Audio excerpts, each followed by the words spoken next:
Hey guys, this is the second video for Chapter 6, the Bohr model of the atom. So we talked about how atoms and light are intertwined, or the electromagnetic radiation and light are intertwined by those line spectrums, and why a atom could only emit a very specific wavelength. Remember, hydrogen had those 4 spectral lines, for example. It was explained by Niels Bohr in his model of the atom. And what he said was that an atom has certain allowed energy levels, and electrons can only exist in those energy levels. Okay, so what it would look like when an photon or a photon of light comes in to an atom would leave something like this, where we have an electron, that negative charge, and the different allowed energy levels within that atom. So a photon of light comes in and is absorbed by the electron, and the electron can jump up to a higher energy level and thus be excited. And when it returns down to the ground state, or returns to a lower energy level, it emits a photon of light. And that's the big deal there with Niels Bohr, is that he quantized the allowed energy, or determined or ascertained that electrons can only have certain energies. And so he called those the shells, or energy levels, or orbits. That's what those orbits are in the picture there. He gave them whole number values of 1, 2, 3, 4, 5 going away from the atom. The other thing I want to point out is that as you get farther and farther away, larger energies, those orbits get closer and closer together. The differences between passing from one orbit to another isn't as great as going from, for example, n equals 1 to n equals 2. The difference between 4 and 5 is a much smaller energy difference than 1 and 2. All right. So here's the emission lines for spectra. You can kind of see where these 3 come from. We have a large amount of energy from 5 to 1, 4 to 1, 3 to 1, 2 to 1, and they emit different lines. Okay, and you can see where those spectral lines can come from based on how those atoms, or how those electrons, go from a higher energy state, so an excited state, to a low state. And when they do that, they emit that specific frequency of light. All right, just want to point out a couple things about Bohr's model, and then we will talk about calculations with Bohr's model and the Rydberg equation. Common question is, which one of the following transitions will give you a higher or lower energy? Again, to note, and you'll have a little bit of a more clear chart, but to note, the difference between n equals 1 and n equals 2 gap is much larger than any other. And so if I were to say, okay, what is the highest energy?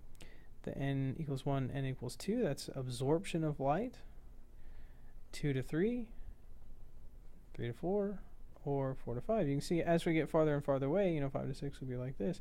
As we get farther and farther away, the energy difference between the different principal shells, or energy levels, or orbits, gets smaller and smaller. So an electron would have to absorb a large amount of light to go from the first orbit to the second orbit, as compared from the second to the third, and so on.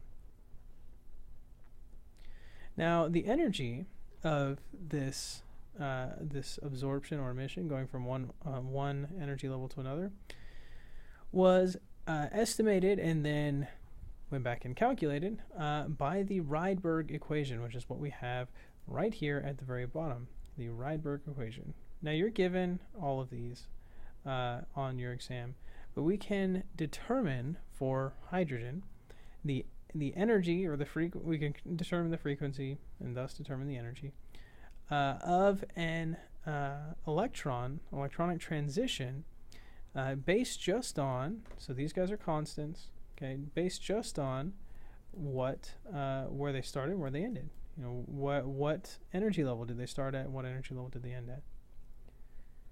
I won't ask you guys to do those calculations, but I want you to know that we can do those calculations. All right.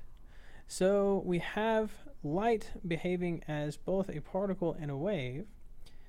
And so there was a question that occurred that, okay, if light behaves as both a wave and a particle, why doesn't matter, why don't particles behave as waves or have wave-like properties? And the truth of the matter is they do. They do have wave-like properties. And this was put forth by another goofy-looking guy. His name is Louis de Broglie. And he said that matter does generate or behave or has wave-like properties. And he estimated the wavelength, or he proposed the wavelength of a moving particle is equal to Planck's constant over mass times velocity. Okay, so this is mass in kilograms and velocity, not frequency in this case. And we can calculate that for really anything, any moving particle. And we're going to do so for an electron. So what is the wavelength of an electron with a mass of 9.11 times 10 to the negative 28 grams, traveling at 70% the speed of light? So the first thing we have to do is figure out how fast it's going, convert that guy to kilograms, and then plug into our equation. So to start with, let's multiply our speed of light, 3 times 10 to the 8, by 70%, so we're going to multiply that by 0.7 to get 2.1 times 10 to the 8 meters per second. And then 9.11 times 10 to the negative 28 grams gives me 9.11 times 10 to the negative 31 kilograms. Make sure you have that mass in kilograms. And now I can plug this in, 6.626 times 10 to the negative 34 over 2.1 times 10 to the 8 multiplied by 9.11 times 10 to the negative 31. And what that gives me is 2.69 times 10 to the negative 12 meters. Okay. So we've got a very, very small number here. And in fact, we take advantage of that. So the wavelength of an electron is incredibly small, much smaller than that of visible light. And we take advantage of that every single day in the use of scanning electron microscopes. By using an electron moving slower than 70% of the speed of light, mind you, but using an electron that has a wavelength much smaller than the wavelength of visible light, we can get images like the one you see here. We can get the detail by the reflection of those electrons within all of these things. All right, so this led to a change. So this idea that electrons behave both as waves and particles led to a change in our view of the atom to the quantum mechanical model. So what changed? Well, instead of orbiting just like a particle would, now we can look at the orbit of an electron as a wave as well. And so here's a slight little animation showing that fact. So instead of just orbiting, around the atom, now we have a wave-like motion. Now this, in concert with something called the uncertainty principle, gives us what's called the dot density maps of orbitals.